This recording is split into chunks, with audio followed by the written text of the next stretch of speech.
Bonjour Alain Duhamel. Bonjour. Merci beaucoup d'être avec nous. On ne vous présente plus, éditorialiste, auteur de ce livre qu'en revanche je vais présenter, Le Prince Balafré, Emmanuel Macron et les Gaulois très réfractaires. C'est aux éditions de l'Observatoire. Vous êtes un fin observateur de la vie politique depuis de nombreuses années. Évidemment, on a envie d'avoir votre regard sur ce qu'il s'est passé ces dernières heures. Et ce nouveau gouvernement de Gabriel Attal maintient des poids lourds de la droite et la surprise, Rachida Dati. Est-ce que vous le qualifiez de gouvernement de droite, ce gouvernement Attal ? Oui, c'est un gouvernement qui penche nettement à droite. Ceux qui sont le plus à gauche, c'est Gabriel Attal lui-même et ses journées au Quai d'Orsay. Mais enfin, l'ensemble du gouvernement, oui, penche à droite. Plus qu'avant. Hier, Gabriel Attal s'en est défendu, disant que c'est un gouvernement équilibré. Il était l'invité du 20h de TF1. Il y a lui, il y a Stéphane Séjourné, il y a Sylvie Retailleau. Pour vous, ça, non, c'est un gouvernement de droite? Oui, oui, sans hésitation. Il suffit de voir sa composition un peu dans le détail. Ceux qui ont les principales responsabilités sont des gens qui ont des convictions de droite. J'espère que c'est de la droite intelligente. C'est pas incompatible. C'est quoi la droite intelligente ? C'est la droite réaliste et pas obscurantiste. C'est la droite moderniste et pas régressive. C'est qui la droite régressive ? Si on voit la discussion sur la loi sur l'immigration, on voit très bien qui était régressif et qui ne l'était pas. Est-ce que la composition de ce gouvernement qui penche à droite, c'est aussi la fin du macronisme originel, la fin du en même temps ? Alors, je ne crois pas, ou plus exactement, ça va dépendre de ce qui se passera. Visiblement, ce mois de janvier, mais ça je le pensais avant, je l'avais dit avant d'ailleurs, ce mois de janvier est absolument essentiel pour la fin de ce deuxième quinquennat. Et en particulier, la semaine prochaine, les annonces que veut faire Emmanuel Macron vont déterminer ce que sera, selon ses espérances, bien entendu. Ensuite, la réalité sociale tranche. Mais ce que sera l'orientation de la fin du quinquennat. C'est à ce moment-là qu'on verra. On peut faire une politique équilibrée avec des ministres de droite. Il peut y avoir une politique du centre menée par des ministres de droite, ça existe. Ça existe également dans l'autre sens, évidemment. Mais c'est là qu'on saura vraiment. Donc pour vous, c'est pas tant dans la composition de ce gouvernement que dans à la fois le discours de politique générale de Gabriel Attal et dans l'intervention d'Emmanuel Macron qu'il va falloir lire la suite du quinquennat. Absolument. Et disons que les principaux postes sont occupés par des gens qui penchent à droite, mais qui sont des gens de bonne qualité. Rachida Dati, ça a été une surprise pour vous ? Oui, complète. Ne serait-ce que parce que j'avais en tête, c'était pas très original, mais enfin ça faisait partie de l'épure, qu'elle voulait avant tout être la prochaine maire de Paris. Bon, donc je n'imaginais... C'est incompatible pour vous ou ça acte d'un accord déjà entre les Républicains et Renaissance pour la mairie de Paris ? Pour moi, je suppose que ça veut dire qu'il y a un accord pour la mairie de Paris. Alors cela dit,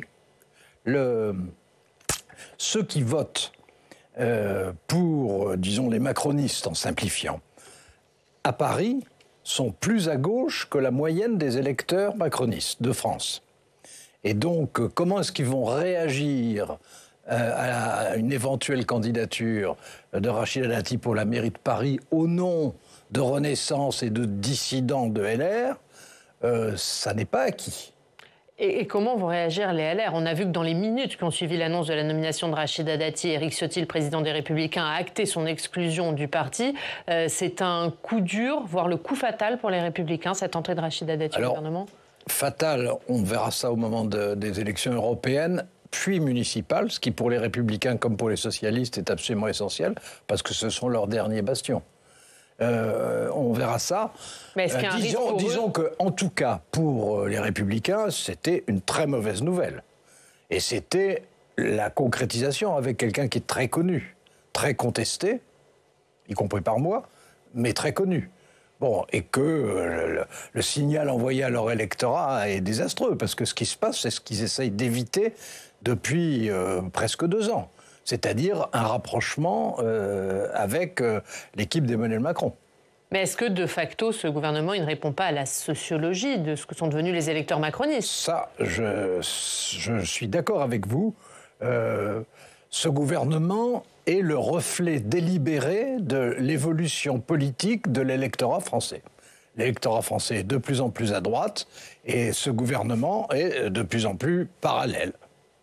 Parmi les figures qui sont maintenues et qui est numéro 2 du gouvernement, il y a Bruno Le Maire, dont vous dites dans votre livre qu'il tient par-dessus tout à son autonomie et considère Emmanuel Macron comme son seul vrai interlocuteur. Est-ce que ça veut dire que le plus grand défi de Gabriel Attal, ça va être d'affirmer son autorité? Gabriel Attal est très jeune, très doué, mais effectivement, un de ses problèmes va être vis-à-vis de ceux qui sont, si j'ose dire, les ducs et pairs au sein de ce gouvernement. Et le premier d'entre eux, c'est effectivement certainement Bruno Le Maire. Ils n'ont pas d'antagonisme en matière économique. En matière politique, Bruno Le Maire a certainement des aspirations. Il aurait certainement voulu être Premier ministre. Il a peut-être envie d'être candidat à l'élection présidentielle. Mais c'est effectivement un des défis de Gabriel Attal, c'est d'imposer son autorité. Imposer son autorité, ça ne veut pas dire en permanence qu'il va appeler Bruno Le Maire pour lui dire ce qu'il faut faire, bien entendu. Bruno Le Maire, il aura son autonomie. Mais ça veut dire que c'est lui le patron. Gabriel Attal, dont vous dites dans votre livre qu'il est incontestablement le plus brillant, il aura l'occasion de prouver ce qu'il vaut, il a autant d'ambition que de pugnacité, déjà des ennemis, déjà des rivaux, c'est un homme pressé et un politique né. Sa nomination, ça n'a pas été une surprise pour vous? Non, j'ai trouvé que c'était un pari audacieux, bien sûr, compte tenu de son âge, mais je pense que c'est en politique le plus doué des macronistes. Et qu'il ait des perspectives, ça me paraît absolument évident. Ce qui manque beaucoup chez les macronistes, ce n'est pas du tout des gens compétents. Ils ont des pelletées entières de gens compétents. Ce qui leur manque, c'est des politiques. Mais est-ce que justement la nomination de Gabriel Attal et de ce gouvernement acte la fin de la société civile et le retour d'un gouvernement politique pour vous? En tout cas, c'est un politique qui est nommé à la tête du gouvernement, clairement. Bon. Il est le premier des premiers ministres d'Emmanuel Macron depuis 2017 à ne pas être un très haut fonctionnaire passé à la politique. C'est quelqu'un qui a fait la politique toute sa vie. À 25 ans, il était conseiller municipal. Donc, et il n'a fait que ça. Il s'est préparé complètement, il n'a fait que ça. Bon, il est très doué. On va voir comment il se débrouille. À l'Assemblée, etc., j'ai pas beaucoup d'inquiétude pour lui. Il saura faire, il est très bon dans les questions d'actualité, il saura répondre, etc. S'il y a des polémiques, il sera à son aise, tout ça, très bien. Sur les dossiers techniques, on va voir comment ça se passera. On va revenir à l'Assemblée, mais un mot, est-ce que le fait qu'il soit très politique, il va redonner un sens à la fonction de Premier ministre? Est-ce que ce sens, il a été perdu ces dernières années pour vous? Ça dépend avec qui. Édouard Philippe, il avait quand même conquis une part non négligeable du pouvoir. On se rappelle, par exemple, pendant le Covid, il existait. Il y avait un partage des rôles avec Emmanuel Macron. Avec Elisabeth Borne, c'était différent. Et l'autonomie du Premier ministre, c'était assez largement affaissé. Je pense que c'est l'intérêt, et je crois que c'est l'intention d'Emmanuel Macron de permettre à Gabriel Attal non seulement d'exister par lui-même, mais d'avoir un poids, ses inflexions, son ton, et d'incarner quelque chose de différent. Évidemment pas d'antagoniste, mais de différent. Il va pouvoir le faire parce que Gabriel Attal, il s'est empressé de dire dès sa passation de pouvoir qu'il devait tout à Emmanuel Macron. Oui. Difficile dans ces cas-là. D'ailleurs, j'ai trouvé qu'il le disait un peu trop. Qu'ils le disent, ça allait de soi. Être nommé à 34 ans Premier ministre, c'est normal qu'on remercie celui qui vous y nomme. Mais je l'ai trouvé ça m'a étonné d'ailleurs, qu'il y revenait au moins 3 fois dans son échange avec Elisabeth Borne. C'était au moins une fois de trop. Mais est-ce qu'il va réussir à s'émanciper du coup? Non, je crois que Emmanuel Macron a bien compris qu'il fallait un Premier ministre existant par lui-même et que c'était son intérêt à lui. Que lui s'occupe des grands dossiers, évidemment. De toute façon, les grands dossiers, ça sera forcément le président de la République, et a fortiori quand il s'appelle Emmanuel Macron, on le sait bien. Son intérêt, qui est un Premier ministre qui existe vraiment. Je dirais que ça va même être essentiel. Là, on va avoir une phase qui est quand même une phase très compliquée quand quand Gabriel Attal arrive, on est quand même en pleine crise internationale, on est en grande difficulté économique, on a devant nous des échéances importantes, à commencer par les Jeux Olympiques, etc. Il faut quelqu'un qui existe, vraiment, et qui allège un peu la tâche du président de la République. Mais c'est la première fois qu'Emmanuel Macron nomme quelqu'un qui est plus populaire que lui. Il est très populaire, Gabriel Attal. Édouard Philippe, Jean Castex et Elisabeth Borne, quand ils sont arrivés à Matignon, c'était des quasi inconnus. Est-ce que c'est forcément un bon coup politique? Ou est-ce qu'au contraire, ça risque de lui revenir en boomerang parce que Gabriel Attal va l'éclipser? Non, je ne crois pas du tout que Gabriel Attal l'éclipsera parce que le patron, c'est le président. C'est vrai que les présidents en général, et Emmanuel Macron comme les autres, n'aiment pas beaucoup qu'on soit plus populaire qu'eux. Mais la différence, c'est qu'Emmanuel Macron, il n'est pas candidat à la prochaine présidentielle. Donc ça dédramatise cette question de savoir qui est le plus populaire. S'il envisageait d'être candidat, voilà, la Constitution l'interdit évidemment, ça aurait été une autre affaire. Là, je ne crois pas que ce soit essentiel. Est-ce qu'on va parler de l'Assemblée nationale, hein, Gabriel Attal ne dispose pas d'une majorité relative. Est-ce que sa réussite à Matignon dépend de sa capacité à traiter avec les oppositions? Et de quel Premier ministre il peut s'inspirer pour ça? Alors, qu'il ait besoin de traiter avec les oppositions à l'Assemblée et au Sénat, c'est essentiel. Et là, il y a ceux qui apprennent ou qui savent, et puis ceux qui ne savent pas parmi les premiers ministres. On voit bien que c'est extrêmement différent, en particulier d'un président de la République à un autre. On voit des premiers ministres habiles et d'autres qui le sont moins dans ce domaine. Lui, il connaît bien quand même les assemblées.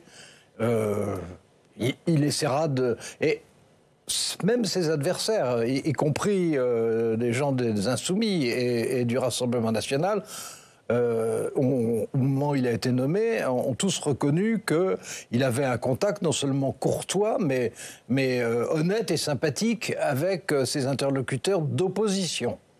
Bah, il a tout intérêt à rester sur cette ligne. Qui est le modèle en la matière, si vous pensiez à un Premier ministre? S'y prenant très bien, bah, il y a eu Michel Rocard, qui, il faut dire, avait un conseiller parlementaire qui s'appelait Guy Carcassonne, qui était un véritable génie dans ce domaine et qui n'a jamais été égalé, et de loin, et qui a lui seul pesé une vingtaine de voix à l'Assemblée. Oui, là, il y a eu une véritable ouverture. Et d'ailleurs, ce qui est intéressant, c'est que quand Michel Rocard, que je connaissais bien, était Premier ministre, il y avait vraiment des lois qui passaient avec la droite, ou le centre plutôt d'ailleurs, et des lois qui passaient avec la gauche. Et que c'était bien géré et que ça a permis d'avancer. Il y a eu des choses importantes qui ont été faites à ce moment-là. Est-ce qu'il est en capacité d'élargir la majorité, Gabriel Attal, pour vous? À l'Assemblée ou au Sénat, sûrement pas. Les Républicains vont être plus crispés que jamais, évidemment, parce que là, ils sont sur la défensive. Parce qu'il se produit, avec l'entrée de Rachida Dati, si elle est gérée, parce que gérer Gabriel Attal pour Emmanuel Macron, je pense que c'est presque facile. Gérer Rachida Dati, bon courage. Il a pris un risque? Ah oui, bah c'est évident. Il a réussi un coup, mais il a pris un risque. Est-ce qu'il va aussi peut-être avoir du mal avec sa propre majorité? Est-ce que la composition de ce gouvernement peut créer des difficultés, notamment avec François Bayrou, qui demandait un gouvernement au centre et qui se retrouve avec un gouvernement très à droite? Oui, mais François Bayrou, c'est véritablement l'empêcheur de danser en rond dans cette majorité. Et il a l'influence, parce que son groupe parlementaire, qui est important, le suit très largement. Il n'est pas content de cet équilibre à droite. Mais enfin, il s'est quand même opposé à plusieurs candidatures. C'était déjà vrai pour Elisabeth Borne. Il a joué un rôle essentiel pour que ce ne soit pas Catherine Vautrin, qui maintenant fait son entrée au gouvernement. Et ça a été vrai cette fois-ci, en fait, il ne voulait pas de Gabriel Attal et il préférait de Normandie, qui d'ailleurs est quelqu'un de très bien par ailleurs. Simplement, François Bayrou, moi je le connais par cœur depuis des décennies et des décennies. C'est un homme politique très doué, c'est quelqu'un de très cultivé, qui a un sens politique aigu. Mais c'est pas à lui de former le gouvernement. Et c'est pas à lui de choisir le Premier ministre. Mais ça veut dire quoi, qu'Emmanuel Macron l'écoute moins? On est sous la Ve République. Qu'Emmanuel Macron l'écoute moins, pour vous? Non, il ne l'écoute pas moins parce qu'il l'entend très fort. Mais cette fois-ci, il a passé outre. Au moment de la nomination d'Elisabeth Borne, il a accepté de renoncer à celui qui voulait nommer, et cette fois-ci, il a nommé celui qu'il voulait, ce que je trouve quand même plus sain. Il a des capacités de nuisance, François Bayrou, vous le disiez, oui. Il a une cinquantaine de députés, ou est-ce qu'il va rentrer dans le rang pour vous? Oh non, je ne crois pas qu'il rentre jamais dans le rang. Son principe d'autonomie est absolu. Donc il y a un risque. Donc il y a un risque, bien sûr. Et avec Édouard Philippe? Édouard Philippe, d'abord, il peut difficilement être mécontent du fait que le gouvernement penche vers la droite. Bon, c'est là où il est. Donc, il n'y a pas de raison. Et ensuite... Et il a deux ministres, Catherine Vautrin, Christophe Béchu. Et en plus, je crois qu'il n'a pas intérêt à ce que ses relations avec le président de la République s'aigrissent. Parce que lui, il veut quasi officiellement être candidat. Il ne sera pas candidat grâce à Emmanuel Macron, mais il ne peut pas être candidat contre Emmanuel Macron. Et la nomination de Gabriel Attal, de ce point de vue-là, c'est une bonne ou une mauvaise nouvelle pour Édouard Philippe? Est-ce que d'avoir quelqu'un de très populaire qui va rentrer dans la lessiveuse de Matignon, ça peut l'arranger? Ça n'est pas une très bonne nouvelle. C'est pas une très bonne nouvelle? Non. Est-ce que ça met en lumière quelqu'un qui peut lui faire de l'ombre? Par principe. Et quelqu'un qui en a l'aptitude. Un dernier mot sur cette majorité et sur le Parlement. Est-ce que pour vous, Gabriel Attal doit demander un vote de confiance après son discours de politique générale? Est-ce que ça illustrerait le courage et l'audace dont il fait ses maîtres mots? Non, parce que s'il demande un vote, il le perdra. Évidemment. À coup sûr? Bien sûr. Ni à gauche, ni chez les Républicains, ni a fortiori au Rassemblement national, personne ne voterait la confiance. Comme il y a une majorité relative, ça veut dire qu'il y a une minorité absolue en cas de vote de confiance. Alors ça voudrait dire qu'il renonce à sa tâche à peine arrivé. Ça n'a pas de sens. On va parler de Gabriel Attal et de sa jeunesse, puisque évidemment Gabriel Attal est le plus jeune Premier ministre de l'histoire. Avant lui, c'était Laurent Fabius. Il était l'invité de Guillaume Durand sur notre antenne dans l'émission Au bonheur des livres. On va écouter ce que dit Laurent Fabius. On m'a très gentiment mis sur mon bureau 2 titres du journal Libération. L'un que j'ai vu récemment, le Libération titre, je crois, Monsieur Macron se nomme à Matignon.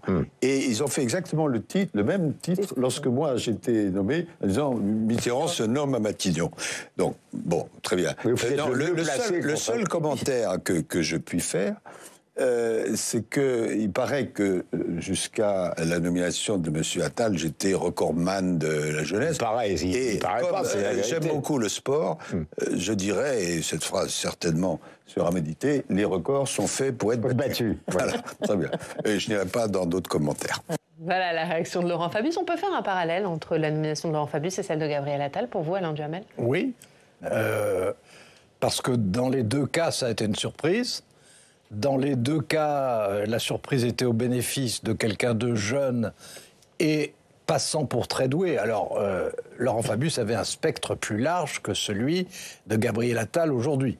Parce que c'était à la fois un politique et un vrai politique, et en même temps, c'était quelqu'un qui avait la formation d'un très haut fonctionnaire, qui avait déjà été ministre du budget, et Dieu sait qu'il avait enquiquiné Jacques Delors, qui était lui le ministre de l'économie et des finances à ce moment-là.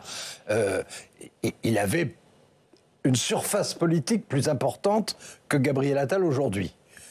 Ça ne s'était pas passé idéalement, parce que à l'émission que je co-animais à cette époque, qui était l'heure de vérité, je lui avais posé la question. Maintenant que vous êtes Premier ministre, est-ce que vous allez simplement mettre vos pas dans les pas de François Mitterrand? Et il m'avait fait cette réponse qui est bien connue. Lui, c'est lui, moi, c'est moi. Moyennant quoi, François Mitterrand, le lendemain matin, m'avait appelé à une heure étrangement dérangeante. Et voulant absolument tout savoir des conditions dans lesquelles il avait répondu, ce que j'avais compris de ses intentions. Et en fait, François Mitterrand, le lendemain matin, fulminait. Donc là, ça se passera mieux, selon vous, entre Macron et Attal? Je pense que ça se passera beaucoup mieux. Ne serait-ce que déjà parce qu'il n'y a pas de... La différence d'âge n'est pas de même nature du tout. Et surtout, la différence de tempérament ne se compare absolument pas. On voit dans ce gouvernement, alors il y a Gabriel Attal, mais pas que, il y a beaucoup de ministres qui ont été nommés hier et qui ont moins de 40 ans. Est-ce que c'est le signe que la politique n'est pas morte et qu'elle attire toujours? Alors, je trouve que le rajeunissement, en soi, c'est quelque chose, je suis peut-être mal placé pour dire ça, ou peut-être honnête, je pense que c'est une nécessité. Et moi qui suis très européen, comme beaucoup de gens de ma génération, et comme moins de gens maintenant, je suis très content, par exemple, que pour les élections européennes, il y ait autant de gens jeunes pour diriger des listes. Parce que c'est le cas de la liste du Parti communiste, c'est le cas de la liste des écologistes, ça sera le cas de la liste des macronistes, c'est le cas de la liste, évidemment, du Rassemblement national. Ça, je trouve probablement des Républicains, François-Xavier Bellamy à 38 ans. Oui, bon, il est un peu moins jeune quand même, mais enfin, il est encore très jeune. Je trouve que tout ça est positif, tout ça c'est souhaitable. Et puis en politique, c'est comme partout, il faut qu'il y ait des renouvellements. Est-ce que ça peut amoindrir la lourde fatigue démocratique dont vous parlez dans votre livre pour vous? En tout cas, ça ne peut faire que du bien. Dans quelle proportion? Je pense que la fatigue démocratique, on en sortira déjà, ce que je veux dire est un peu prosaïque, mais on en sortira déjà quand les gens retrouveront plus d'espérance et auront moins d'anxiété. C'est-à-dire quand les conditions de vie se seront améliorées, quand on sera sorti, on peut espérer que cette année, on va progressivement sortir de la crise économique, je dis bien progressivement, on verra comment les choses tournent en Ukraine. Mais on est dans une période extrêmement anxiogène. Les gens ont besoin d'espérance et je pense que pour revitaliser la démocratie, la première chose, c'est de ressusciter l'espérance. Et l'espérance, ça ne se décrète pas. Ça peut s'incarner, ça peut se faciliter, mais les gens jugent d'abord leur environnement et leurs conditions de vie. Vous parliez des européennes. Est-ce que la nomination de Gabriel Attal, ça donne un enjeu national à ces élections européennes? Est-ce que c'est la preuve qu'Emmanuel Macron ne veut pas les enjamber? Emmanuel Macron ne peut pas enjamber ces élections-là. Ce qui l'identifie le plus, en tout cas pour le grand public, c'est son choix de l'Europe. Et ce qu'il réussit le mieux en matière internationale, c'est son rôle en Europe. Bien plus qu'en Afrique ou au Moyen-Orient. En Europe, oui, il a un rôle important et il a un rôle positif. À partir de ce moment-là, il ne faut pas que les élections européennes soient une déculottée pour son parti. Donc il faut le maximum. Ce sera le cas? Ou est-ce que Gabriel Attal peut réduire l'écart? Est-ce que c'est la meilleure arme anti-Bardella, Gabriel Attal? Alors, il y aura lui, il y aura sans doute aussi Séjourné, il y aura d'autres. En tout cas, l'espérance, c'est effectivement de créer une dynamique. Et donc de réduire l'écart. Et qui pour conduire la liste, puisque Stéphane Séjourné a été nommé au Quai d'Orsay? Est-ce qu'il faut un politique comme Olivier Véran, par exemple, qui a été débarqué du gouvernement? Je dirais que c'est assez secondaire, parce que la campagne, elle sera menée d'abord par Emmanuel Macron et par Gabriel Attal, et aussi par Séjourné et quelques autres. Mais ça sera l'engagement d'Emmanuel Macron. Et on verra si les conditions seront positives en Europe, parce que ça n'est pas évident, puisque, comme vous le savez, on va entrer dans une présidence hongroise, ce qui nous promet quelques difficultés. Un dernier mot, Alain Duhamel. Est-ce qu'en nommant Gabriel Attal, Emmanuel Macron a désigné son successeur? Et est-ce qu'il a vraiment envie que le macronisme perdure après lui, selon vous? Alors, je suis sûr qu'il a envie que le macronisme perdure. J'espère pour Gabriel Attal qu'il ne le présentera pas comme son successeur, parce que le rôle de dauphin venant après 2 mandats présidentiels serait plutôt un handicap qu'un avantage. Merci Alain Duhamel. Merci beaucoup pour votre regard sur ce nouveau gouvernement de Gabriel Attal et sur ce qui se passe dans la vie politique actuelle. Je rappelle votre livre « Le prince balafré, Emmanuel Macron et les Gaulois très réfractaires ». C'est aux éditions de l'Observatoire. Merci beaucoup d'avoir été notre invité. On passe au Club des Territoires.